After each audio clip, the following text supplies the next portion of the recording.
Good morning, everyone. Welcome to the Washington Post Intelligence Weekly Briefing. Every Friday, we bring together our analysts, decision makers, thought leaders across sectors for a single purpose: to get smarter, faster.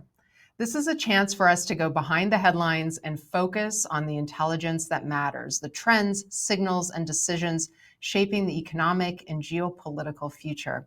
It's a chance for you, our audience, to engage with our analysts and our special guests.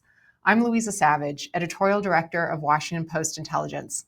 If this is your first time joining us, WP Intelligence is a new kind of media built for executives and policymakers who need insight, not spin.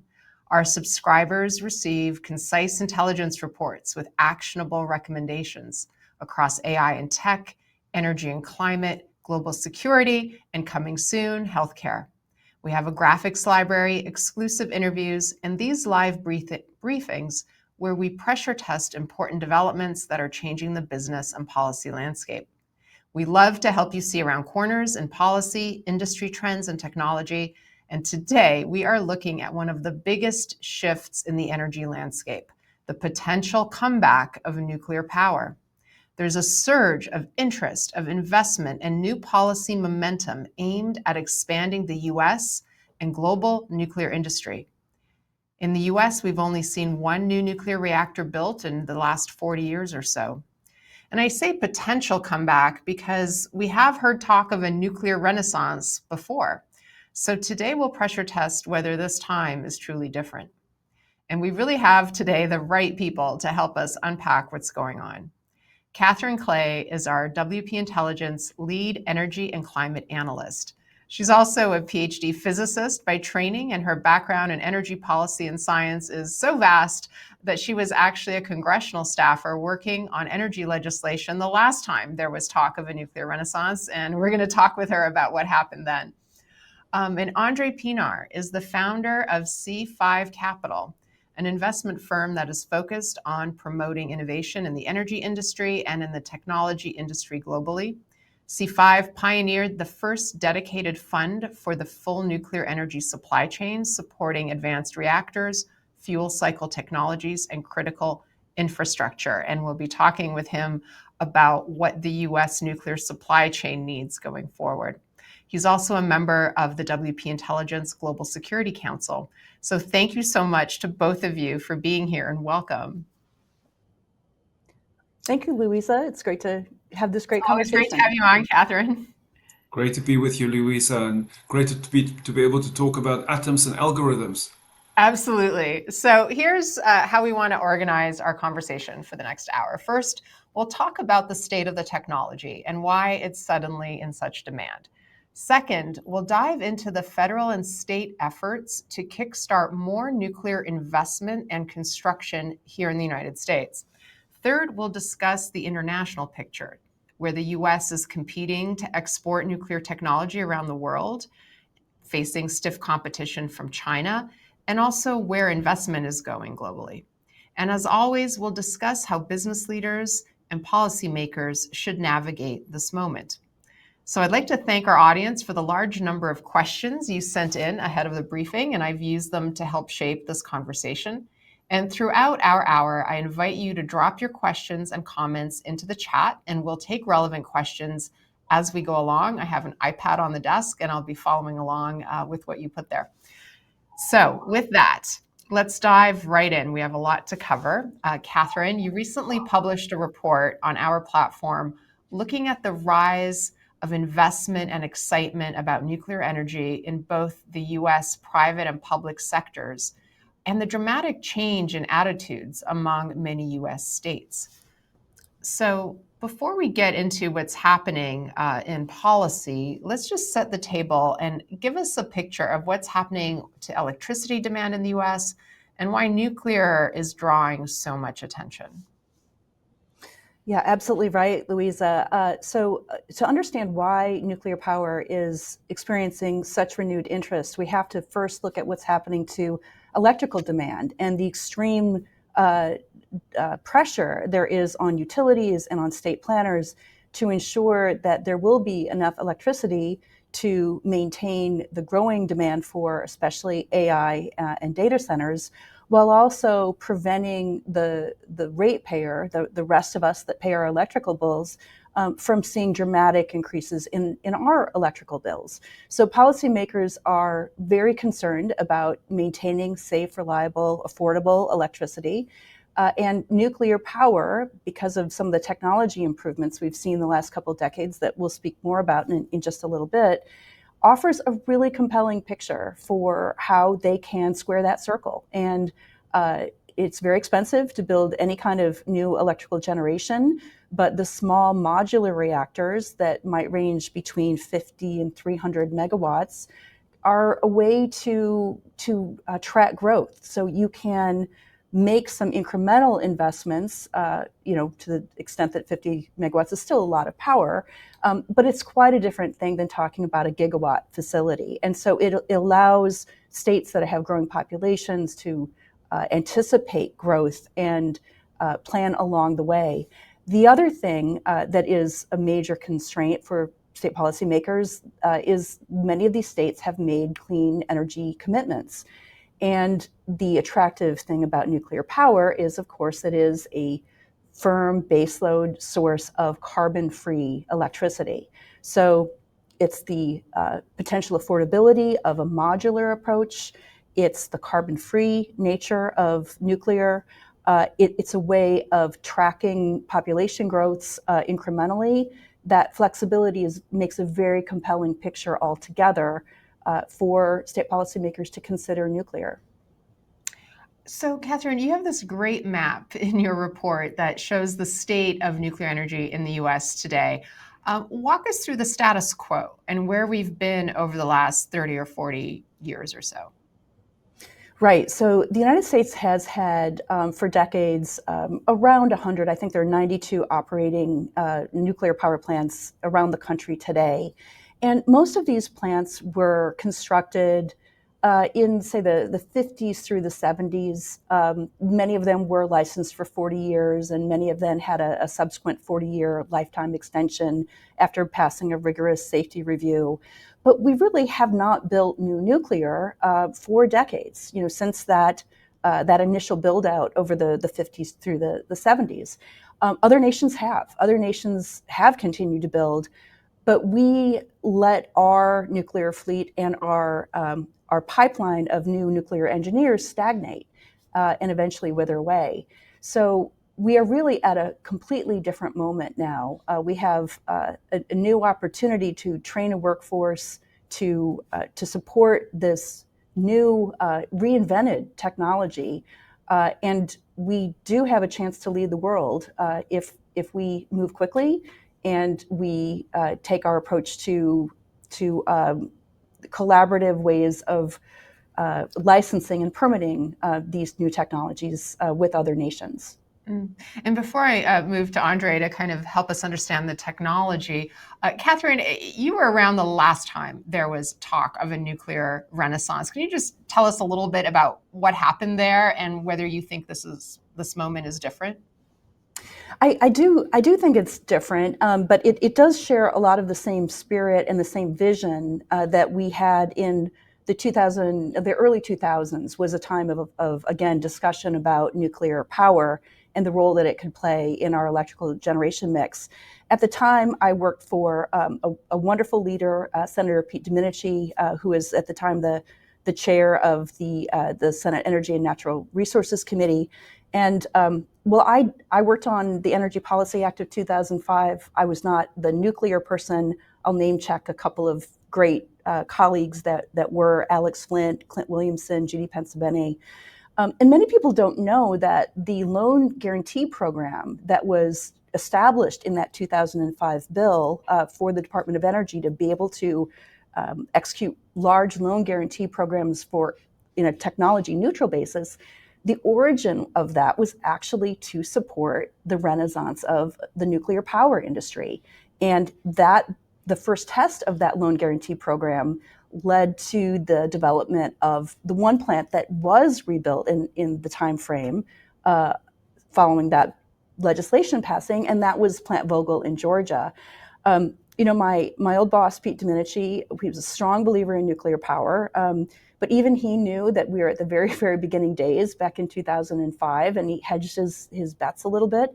So he would talk not just about the renaissance of nuclear, but he would talk about the dawn of the renaissance of nuclear. And sometimes he'd even say, we were just in the early days of the dawn of the renaissance of nuclear energy. Right. So I think, he would be delighted to see what's happened with the technology in the 20 years since, that's making an entirely new kind of conversation about nuclear possible today.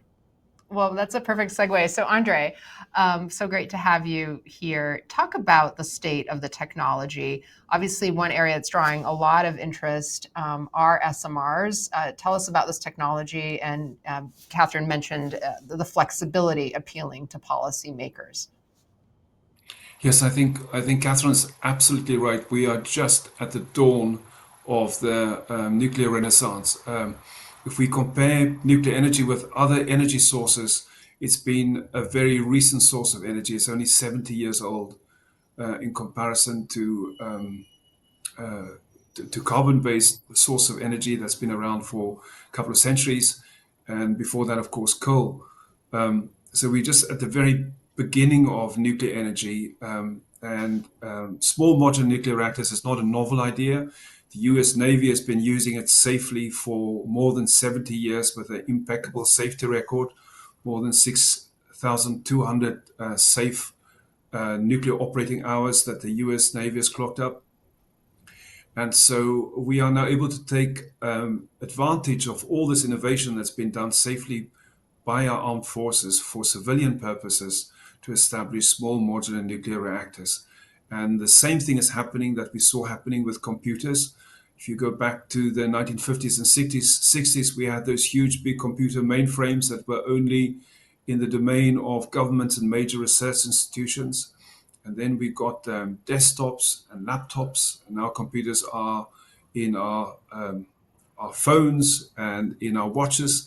And in the same way, we are miniaturizing nuclear energy. So we're moving from the big old generation 3 reactors, which you would see, those old eyesore reactors you would see in a Bart Simpson cartoon, to small modular nuclear reactors, which can aesthetically blend into our environment, and that can be architected to form part of a community and won't draw the eye as much as nuclear technology did in the past.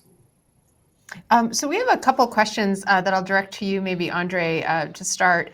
A few people asking about timelines. What is the estimated cost for small nuclear power plants in the 50 to 300 megawatt size? And what is the estimated time from planning to delivery? And another person asked, Virginia seems to be headed down the SMR development road. Please address the feasible timeline for bringing enough of these online in Virginia and other states to meaningfully address the anticipated electricity needs that are already here. So timeline is a really important question. One of the most important factors in the timeline is not the technology, because there's very little technology risk in the reactor models that are being developed, particularly the generation 3 reactors, because there are two types of SMR reactors, generation 3 and generation 4. And much of this technology is already proven. The major factor on timelines really comes down to regulation. We have a nuclear energy sector that's been highly, highly regulated. And if you compare the scale and the extent of the regulation on the industry with the industry's safety record, one can very plausibly argue that the industry has been over-regulated. And so we have an industry that's been over-regulated. We've become accustomed to the regulator moving at a certain pace, and not really being focused on accelerating nuclear energy power because the industry has been in the doldrums. And then, of course, we have to adapt the existing regulation to the new technology. And so if we can go faster on regulation, we can really accelerate the pace and the scale at which we can deploy small modular reactor technologies to the benefit of communities and to the benefit of the country's energy security. So that's a major factor, is the regulation. So on that point of regulation, obviously a lot of concerns about nuclear. We saw the well-known accidents over the years from Chernobyl to Fukushima. Those things really scare people. So can you talk about what we know about the safety, environmental, and other risks to people from SMRs? It might be just worth spending 1 minute on Chernobyl and Fukushima, because there are many misperceptions about these two incidents. Firstly, they were two very different incidents. In the case of Chernobyl, there was a reactor safety incident because of the neglect and the maintenance of this reactor during the Soviet Union. And one of the major factors was that the officials who were in charge of this reactor were not reporting accurately on the state of maintenance of the reactor to the Soviet infrastructure. And that was a major cause behind the safety incident that took place with this reactor. And that's now a very well-known fact, because the history of Chernobyl has been very well written. In the case of Fukushima, of course, it wasn't a nuclear incident. It was a tsunami which hit a nuclear reactor. So this was a natural hazard that took place. And despite the fact that a very high force tsunami hit this nuclear reactor, the reactor performed very well from a safety point of view.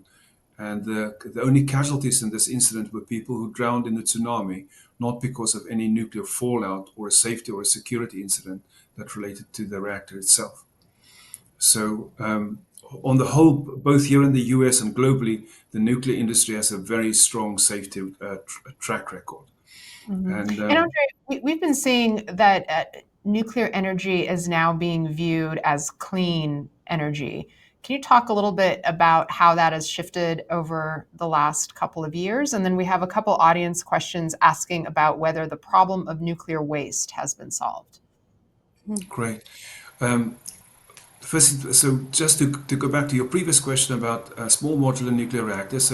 So one of the most important innovations that have happened in small modular nuclear reactors are firstly the way in which the reactors consume fuel. So one of the safest forms of fuel that has been designed for these small reactors are called trisofuel. And that means that the enriched uranium is encased in a 3-layered graphite ball, which means there's virtually no proliferation risk, and the radiation risk have really been absolutely minimized. As a general point, most humans pass by objects and things that radiate, that has much higher levels of radiation than a nuclear power plant. The whole question and the whole radiation risk is a problem which the nuclear industry has solved some time ago already. But the second very important innovation in the small modular nuclear reactors that have really changed the way we can think about the safety of these reactors is that the best designed reactors have an ability to switch themselves off automatically if there's any kind of incident or malfunction in the reactor. So they do an automatic shutdown and switch down in the case of an incident. And that's a completely a new innovation. The small reactors, of course, also produce a much smaller quantity of nuclear waste than the old generation 3 reactors. And in many cases, in the case of many of the reactor designs, this level of waste is so modest that it can be stored on site. And then we have also innovated a whole range of ways in which nuclear waste can be treated going forward to make it a useful byproduct of the generation of nuclear energy. And one of the examples is the mining of nuclear waste for radioisotopes for applications in nuclear medicine, like cancer prevention. Great. And Kathryn, what are you seeing in terms of planning around dealing with nuclear waste in the U.S.? I think it is the remaining issue that is causing dissent in state legislatures. One of the ways that some of the dissenting votes in some of the state legislatures describe themselves as not nuclear opposed, they actually describe themselves as nuclear curious. But they maintained that the original reason that many states had bans on nuclear power was because of concern about long-term storage of nuclear waste. And I'm going to pivot to calling it nuclear spent fuel, as the industry prefers and has some really sound reasons for. And that is, to Andre's point, because this material, after it's been passed through its useful life in a nuclear reactor the first time, still has some viable uses. And that could be for a different kind of reactor. It could be reprocessed to be used again in a different kind of nuclear reactor, or it could be used to make radioisotopes for medical purposes, as Andre mentioned. And I think that's an important distinction for us to make, because if we fail to recognize the potential of spent fuel for other purposes, it feels like the community that is located, or the state that is the host to interim storage or long-term storage, the term nuclear dumping ground is eventually going to be used. And that is a very difficult thing for our community to feel comfortable with. So I think it's an unfortunate misunderstanding that there is a potential for this material to have a second life. And I think that it's also important to realize that we have never in the history of nuclear power in the United States had any incident of human harm from spent fuel. So it is a problem that's been solved, and it takes political will and community education, and I think it is the last remaining barrier to public acceptance. Mm-hmm. Well, I want to move on to the discussions in state legislatures in just one moment, but very quickly, we had a couple of really intriguing questions about technology that I want to hand to you. One is, what is the uptake of next-gen nuclear, for example, molten salt reactor technology? Mm-hmm. Another question about micronuclear technology, and another question asking who's working on thorium plants. Mm-hmm. Would either of you like to tackle any of those? I'm happy to talk about molten salt reactors. Of course, the leading molten and salt reactor company in the US is TerraPower, which is building the first molten salt small modular reactor in Wyoming. This is Bill Gates' SMR company, and it is one of a handful of companies that form part of the US Department of Energy's Advanced Reactor Demonstration Program. So TerraPower has really established this reactor model and is at the cutting edge of it, and is doing one of the first SMR builds in the US very successfully in Wyoming. And this is a reactor model of great promise. Kathryn, do you want to address thorium? And we've just had another question asking about fusion, and then I promise we'll move on to policy, but just want to give our audience a chance to raise these technology questions. Yeah, no, it's great to have the audience engagement. I think on thorium, of course, so thorium is an alternative pathway to nuclear fission power, alternative to uranium. It's another radioactive element that occurs naturally, but would have to be refined. And because thorium is found in different places than uranium, you have a different kind of supply chain. And so that has been proposed as an alternative to diversify, in a sense, the nuclear power sector. A lot of thorium occurs in India, so historically the Indian government has had a lot of interest in thorium. I have to confess that I have not read a lot yet, although this is an intriguing topic, about thorium in the US context. But I think that what has renewed the interest in thorium is concerns about supply chains and trying to think expansively about all of the ways that we can source nuclear power. Mm-hmm. And should I speak to fusion a little bit? Sure, just real quick. Yeah. So this will be a future report that I think will be a joint effort between myself and Jason Dean, our AI and tech expert and analyst. But fusion is a really intriguing space to watch right now. There are some startup companies that are actually in the demonstration stages of producing electricity. One of the key things to watch there is going to be how they are regulated under the Nuclear Regulatory Commission, because they certainly cannot be regulated the same way that huge fission plants are. So we need to take a fresh approach to the regulations so that we do not stifle that very exciting industry from emerging. Mm-hmm. Great. So let's talk a little bit about where we are with policy, and we have a lot of questions coming in on that as well. Kathryn, you had a very striking map in your report, and I want everyone to look at this because I thought this was fascinating. It shows the policy shifts happening at the state level. So walk us through which states are moving most boldly here. Yes, this is, again, an incredibly interesting story that, and I want to give the audience some sense of the timing.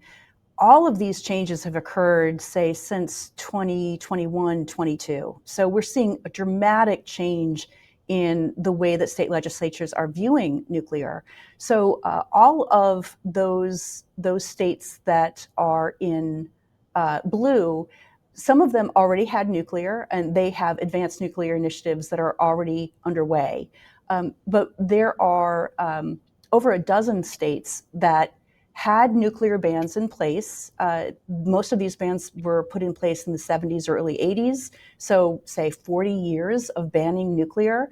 And the dark brown there, they have repealed those bans, at least in part. I'll mention Illinois has repealed their ban, but only for small modular reactors. So they retain a ban on the larger reactors, again, because those reactors produce more waste. And the main concern behind all of these state moratoria has been, what do we do in the long term with the nuclear spent fuel?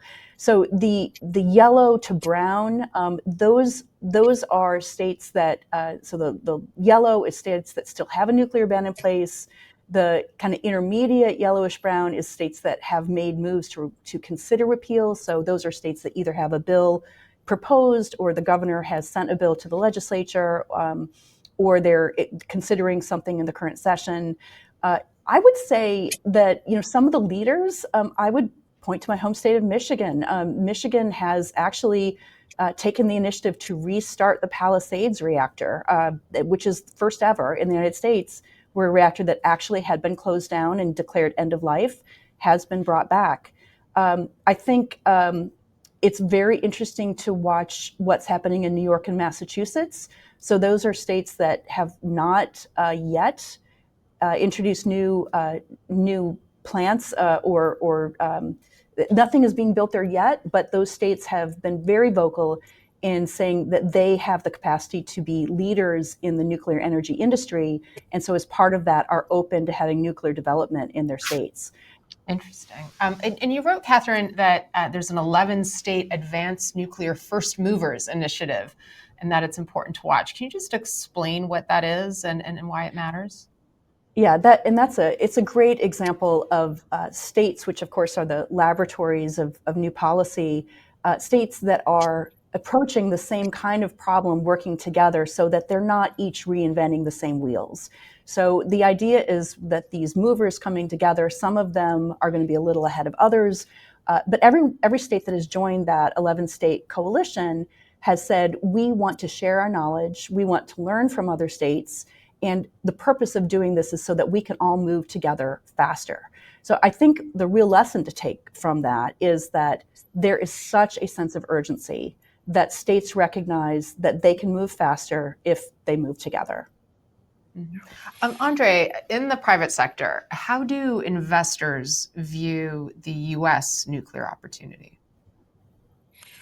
Well, firstly, Luiza, we as investors, we are hugely encouraged that one of the things that folks in Washington, D.C. agree about is the importance of nuclear energy for the U.S. economy. So if you look at what happened under President Trump's first term, during President Biden's term, and under President Trump's current term, whenever any legislation have gone to the House, there's been very strong bipartisan support for any nuclear-related initiatives. So the fact that there's a consensus in Washington about the importance of nuclear energy not only for the country's national security, but also for the country's economy And this correlation between atoms and algorithms, between nuclear energy and AI, is hugely encouraging for investors. And then secondly, the fact that President Trump has really prioritized nuclear energy in the country's energy policy. And I've said, look, it's really important that we go much faster with the industry, and has set this very ambitious goal to quadruple nuclear generation capacity for the country, is something which gives the investment sector also tremendous encouragement to focus on this sector and to prioritize it. So we have an audience question asking, kind of related to what you said about the Biden and Trump administrations. Don't you think that nuclear is the flavor of the month and will fade out when a new president comes in 2028? No, definitely not the flavor of the month. We've had very strong policy continuity over the last decade in Washington, D.C. And as I said, it's really evidenced by the way the House votes on anything related to nuclear. Very strong bipartisan support for nuclear energy capacity. Some of the legislators have different motivations for supporting nuclear. Some of the folks on the one side of the House emphasize the role nuclear has to play in combating climate change. Other folks emphasize the importance of economic growth and national security. But at the end of the day, there's a consensus and the country moves forward. Kathryn, what are some of the moves you're seeing governors and state legislators do besides repealing bans? But what are they proactively doing to encourage the nuclear industry in their states? Yes, so I'll mention a couple of different approaches. So governors in Texas and Tennessee have leaned very forward into nuclear by working with their legislatures to establish millions of dollars in state funding to help support development of the nuclear industry in their state. So Texas, I believe the number is 350 million, and in Tennessee, it's on the order of 50 million in state funds that will be there to help support and encourage the nuclear industry to invest in those states.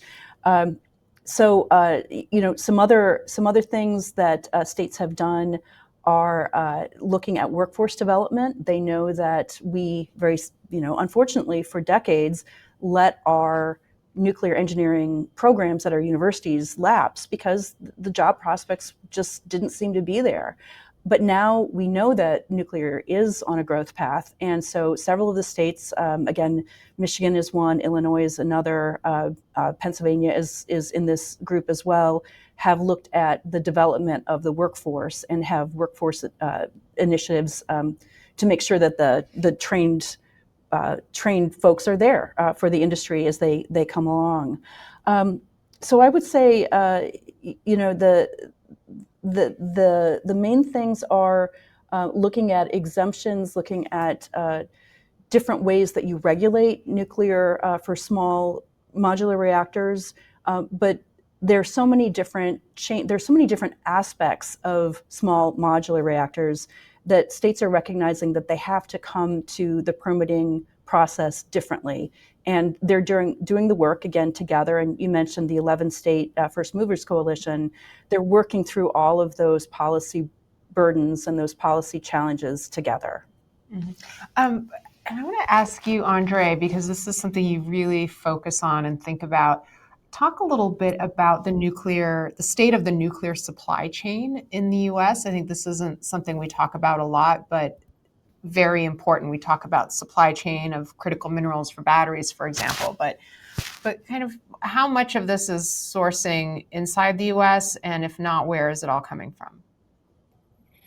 Yes, so the nuclear energy supply chain is terrifically important. It's important in terms of U.S. prosperity. It's important in terms of U.S. energy security and national security and defense. And the nuclear energy supply chain starts with the raw materials, the critical minerals, which we use for nuclear energy generation, of which uranium, which is the important source of nuclear energy fuel, is the most important.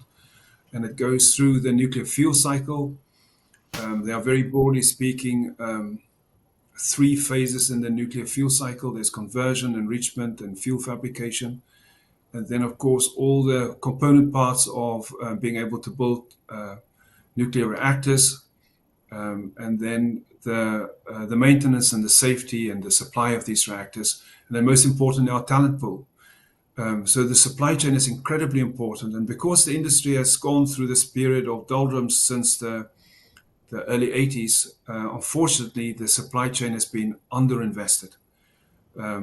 The US is well endowed with uranium resources, but we import about 60% of our raw uranium from Kazakhstan and Uzbekistan.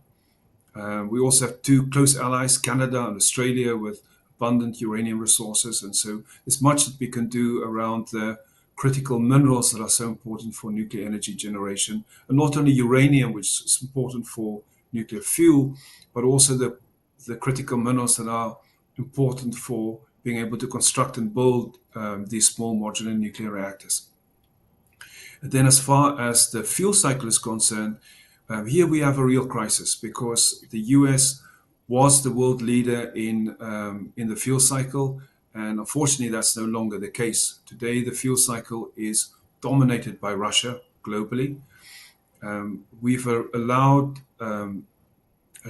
nuclear enrichment in particular to become a pricing issue rather than a strategic issue, and so President Putin has ruthlessly exploited this, and Rosatom, the Russian state-owned nuclear energy company, has assumed a dominant position in the nuclear fuel cycle globally. And so today the US is dependent for about a third of our enriched uranium supply from Russia under a special arrangement. And if you think about the national security implications of this, nuclear energy generates about between 20 and 25% of the country's energy. It plays a really important role in our industrial energy base because it's the only source of energy that has a capacity factor, always on factor, that's about 90%. All our other alternative sources of energy are much more intermittent. And then nuclear energy provides more than 60% of our carbon-free energy, our clean energy. So the fact that we have this Achilles heel in our supply chain, that about a third of our enriched uranium is still imported from Russia, is a very serious issue we have to address. And at the same time, it's also a dampener on the development of all this tremendous innovation we've had in small modular nuclear reactors, because our capacity to produce HALEU, which is the higher level of enriched uranium that the small reactors use, is even more modest. And at the moment, we are almost 100% dependent on the import of our HALEU supply from Russia. So we really have to rebuild the fuel cycle in the US, and that both President Biden took some first measures in this regard. He instituted some sanctions that have not yet been activated, that will be activated in 2028 on the Russian supply. And President Trump have taken some very active measures to begin to rebuild the fuel capacity in the country and to reestablish the US as a leader in the field of civilian uranium enrichment. So what would that translate to? Does that mean the US would start mining, enriching uranium, or would it just look for other suppliers outside of Russia and help them develop their sources? Are there any specific steps being discussed? So there are two different parts of this. One is how do we source our raw uranium, the mining of uranium. There, having a diversity of supply is always important. I think one of the things President Trump has done is to really strengthen our relationship with Central Asia, Kazakhstan and Uzbekistan in particular, and he's had a very successful summit with the Central Asian leaders, which I think surprised the Kremlin about a week ago, and have put a whole range of new commercial and security arrangements in place with the Central Asian states that are important uranium suppliers for us. Then secondly, we have to keep our Five Eyes allies like Canada and Australia very close to us. And then I think the third step is to see how we can lighten the load of regulation and the risk of litigation around uranium mining in the US, because the US has an abundant or very good uranium resources that is possible to be mined. On the fuel cycle side, this will require a restructuring of the fuel cycle, see whether we can work with our allies to build and create a new US uranium enrichment company. And this will require very significant investment. And here the government is helping. So the DOE has given a number of very significant grants to a number of US companies to finance and to help them finance the establishment of uranium enrichment capacity, and also to bring new technologies to the market. Historically, uranium enrichment on an industrial scale has been done with gas centrifuge technology. Now there's some new exciting technologies like laser-based enrichment that's available, and the government has been encouraging this innovation. So I think there is a focus in Washington on how do we fix the supply chain, how do we build the resilience of the supply chain. But this is really the major focus of our investment fund, is how can we build the resilience of the nuclear supply chain to give folks confidence in the future of this tremendous innovation that the US has been producing, that really opens up the potential for energy abundance and energy security, not only for the US, but also for our allies. Kathryn, I want to pull back the lens a little bit. You published another report for us talking about how the US is trying to export nuclear technology and the competition that it faces from Russia and China. And you wrote that more than 50 countries are considering, planning, or starting new nuclear power programs. We've talked about data centers as a driver of demand in the US, but data centers are largely a US and China issue. So why is there such global interest right now? Yes, and I think this ties back to the questioner asking earlier, isn't this just the flavor of the month? The answer to that is I think, as André said, no, partly because of the bipartisan support that we see in the United States, but also this growing recognition that there is going to be growth in nuclear around the world. So in that sense, nuclear is coming, and the US has a choice to make about how important a role it would like to play as an exporter into that growing global market. So make no mistake, the large growth in the next few years, so in the near term, will continue to be in those purple states there that you see on the graph that have active nuclear power. So these are not nuclear newcomers. These are countries that have long established programs with nuclear power. But as you mentioned, Luiza, there are over 50 states that are considering nuclear power for the first time.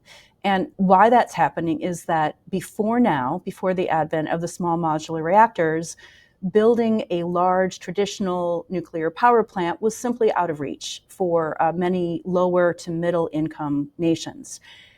Now that we have small modular reactors, it opens up a possibility for these countries that was simply never there before. And nuclear power has a lot to recommend itself. It's clean, it helps the low carbon profile. It's modular, which means that as a growing nation is looking at its growth, it can grow with the population growth. And that interest is not going to go away. So the US has a choice to make. Are we going to compete? And the big nation to beat is going to be China. China is moving very swiftly to try to corner as much of that market as it can. But the US has the best technology. It has the best safety record. For all of our problems with slow regulatory process, we have the most know-how when it comes to regulating nuclear, and we can help the world and help bring millions of people out of energy poverty by helping them have access to that nuclear know-how that only the US can provide. One thing that you say in your report that I thought was kind of unexpected was that regulatory cooperation would be a key in helping the US compete with China. Can you unpack that idea? Yeah, it isn't obvious that because you would think, well, no matter where you build nuclear, it's going to have to be regulated. And the difference is that the Chinese approach is what we might call a turnkey solution. So the Chinese partners would come into a developing nation and say, look, you don't have to have a workforce, you don't have to have the infrastructure to regulate, because we're going to take care, or maybe not as much regulation, because we're going to take care of everything from beginning to end for the lifetime of the fuel. You will have the reactor there in your nation, but we will provide all the servicing, we will provide all the refueling. You do not have to worry about setting up your own supply chains. We are going to provide all of the safety upgrades, all the safety and maintenance. So that approach means that the host country does not have to develop the same level of infrastructure that it does when it is a customer of the United States. So the United States is providing some support, but not nearly to the extent of that, if you will, soup to nuts approach that you would get with the Chinese supplier. So the U.S. can partner with other nations to provide a more comprehensive fuel infrastructure, refueling infrastructure, supply chain. But part of that is the regulatory, making the regulatory growth and sophistication for that nation more accessible. So you might imagine thousands and thousands of pages of text that's required to adequately regulate nuclear power in a country. That's a lot for a first-timer nuclear, say, lower or middle-income nation to take on. So by helping to streamline regulations and being active in the international body that helps monitor and increasingly helps grow sophistication for nuclear in new countries, the IAEA, the U.S. can play on a more level playing field if we help all of these nations grow their own sophistication and be able to regulate in their own, have that capacity, that institutional capacity. That makes it more of a level playing field with the United States. Mm-hmm. Thank you. That's really kind of helps explain the difference in how China and the U.S. are approaching these relationships with the client countries. André, you operate in the global space. How does it look from an investor perspective to you? Well, at the moment, we have about 31 countries who are operating nuclear generation plants. The US has 1 to 3 agreements, which is the bilateral agreement that means a country is safe to receive US nuclear technology with have about 26 of these agreements signed, which is just more than 50 countries, because one of these agreements is with the European Union, of course, it has 27 members. And the Trump administration has set the goal to sign at least 20 new 1 to 3 agreements during President Trump's current term. So as Kathryn said, there's a very strong imperative here for the US to export this innovative new technology. And it's almost like an atoms for peace moment that we had with President Eisenhower in the 1950s, when the US said, look, we're going to provide all our nuclear know-how to other countries and to developing countries to help them get the benefit of all this nuclear engineering and innovation for the development. And there's a historic opportunity here with small modular nuclear reactors really to end energy poverty. And I think the US government and President Trump has taken that on board and has made this a major objective. And so there's a lot of scope here to partner with nuclear aspirational countries in terms of building their ecosystem to adopt US nuclear technology, which ranges from having the necessary regulatory frameworks, both internationally, but in terms of the agreement with the US, having the most effective and efficient form of regulator, learning lessons from how the US have developed its own nuclear energy sector, to the training of nuclear engineers. We're involved in building relationships between several US nuclear engineering schools and the nuclear engineering schools of allies to make sure that we help build the talent pool, which is a key part of the supply chain. And then the same applies around the nuclear fuel cycle and new forms of nuclear applications like nuclear medicine. So there's tremendous opportunity here and tremendous scope to invest. And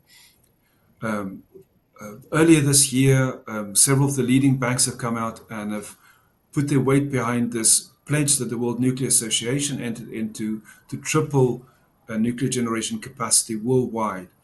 And we work very closely with the International Atomic Energy Agency that Kathryn mentioned to educate some of the sovereign wealth funds and some of the development agencies about how they can invest safely in nuclear energy and the opportunity to do so, and how they can align this investment with their objectives.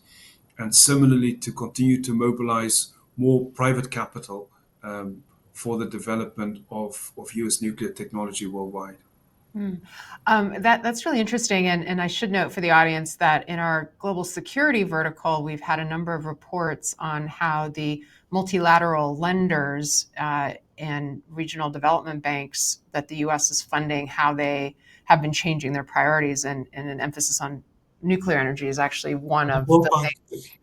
Yeah. the World Bank is a good example. So the World Bank for the first time has adopted the financing of nuclear energy very recently under its current president. And that's a very good example, Luiza, of how multilaterals are adapting. Yeah. So we have a number of questions that have come in, and a lot of audience members really want us to speak more about the challenges facing this industry. So I'm just going to go through a couple of these. One is asking, U.S. uranium mining has no social license to operate because of the history of continuing contamination and harm to communities, especially tribal nations. Besides reducing regulation, what must companies do to earn the right to operate? And this is obviously a big question for any kind of energy infrastructure or for data centers themselves. Do you want to speak to that a little bit, Kathryn? What do you see as important pieces to earning that social license? I think, I think it's an excellent question. It's essential to keep that awareness and consideration in any discussion of nuclear energy. I think, yes, we all know that most industries could always do a little bit better. And the mining industry, whatever kind of mining, has a particularly tough set of challenges to be good environmental stewards. But I think that the mining industry has made a lot of strides in that direction, and is if you look at some of the annual reports that the major mining companies, including uranium miners, put out, they are very cognizant of ESG principles and environmental justice. So I think that we are collectively moving in the right direction. Now, any particular mine, it's incumbent on that owner of the mine to do the right kind of community outreach, and that has to happen. So I think the questioner just, there's no quick answer to that, but I do think that it's very appropriate that the audience has brought that question into the discussion. André, can you weigh in? Yes, I think that's a really important question, and I think it goes to the broader social license of the nuclear energy industry. There are really three things the industry has to focus on: leadership, communication, and education. It's really, really important that for the nuclear industry to succeed and to grow, that it produces business leaders who are able to articulate why this industry plays such an important role in the country's economy, and how much the industry is doing to deliver this result for the economy in a way that's safe for communities, and that really shows a regard for being part of communities and for human safety and for human health and well-being. So I think there's a leadership obligation here. There's an obligation to communicate around specific projects and specific nuclear build projects and designs. And then there's a really important role to continuously invest in education, not only of nuclear specialists, the nuclear workforce, nuclear engineers, but general and broadly speaking, education around the science of nuclear energy, which I think is very, very important. And to be able to accomplish these three things, we have to invest. We have to invest in educating and training the leaders that the industry need. We have to invest in this communication capacity, and we have to invest in broad adult education about the importance of nuclear energy. And very quickly, because I want to get in a few more audience questions.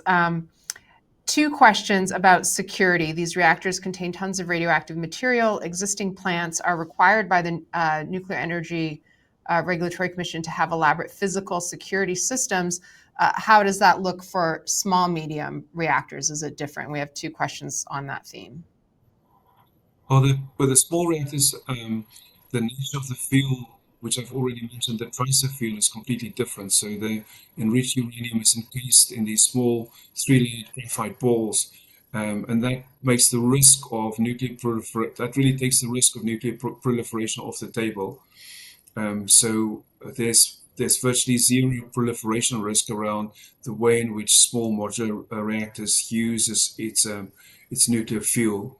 Um, and the safety perimeter of the smaller reactors will look completely different to those of the older reactors.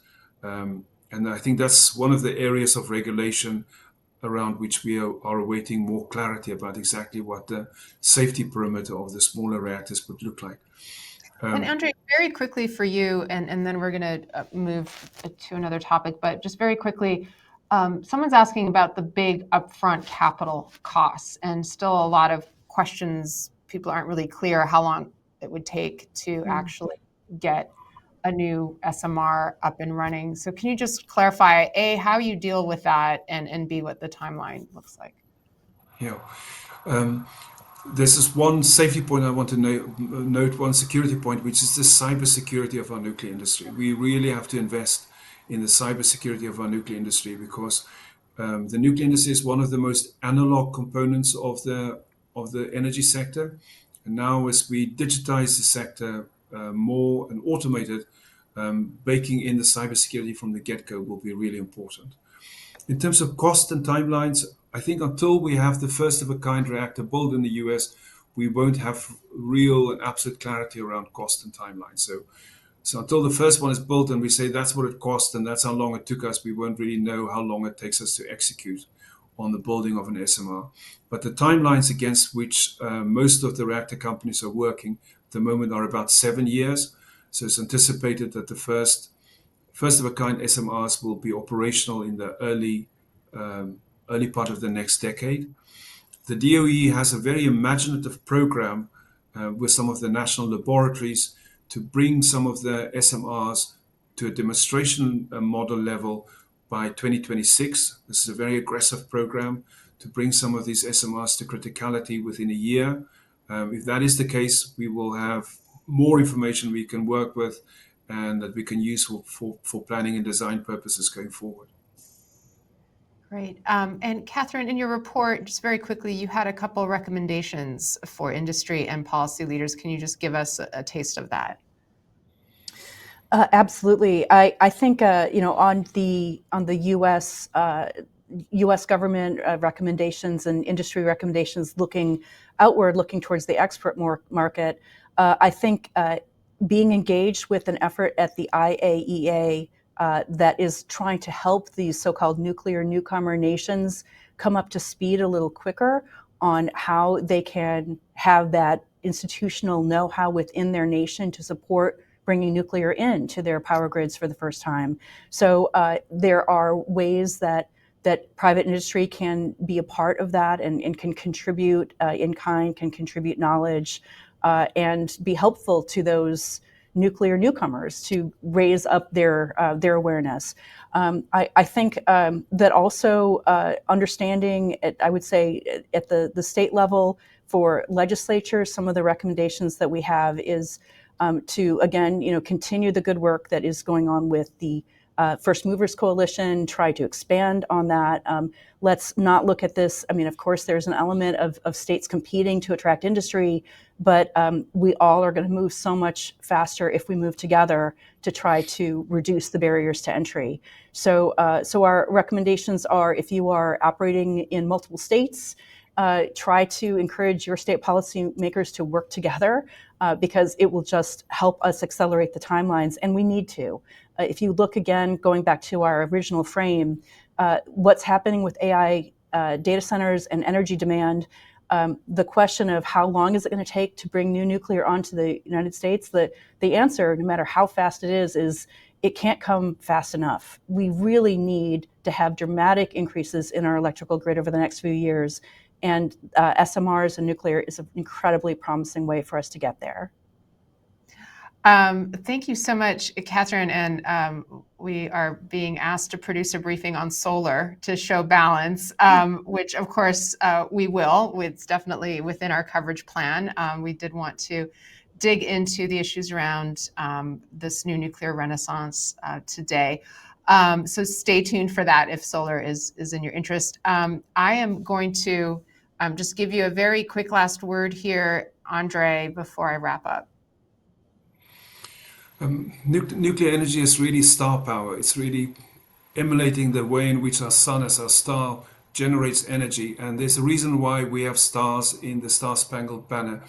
It's because the US has to be the steward of star power. The US has to be the steward of nuclear energy globally and has to lead the sector. And we have an historic opportunity to do that. And as private investors, we're very excited about that. All right. Well, thank you, Kathryn and Andre, for joining us. We'll obviously continue to cover this issue closely, as well as other aspects of energy, including nuclear, wind, renewables, oil and gas, and nuclear fusion. As Kathryn said, we'll have a report coming out on that as well. I'd like to remind our live audience that you can request a WP Intelligence platform demo by clicking the link on your screen. And please book your calendar for Fridays at 11 Eastern. That's our regular intelligence briefing slot.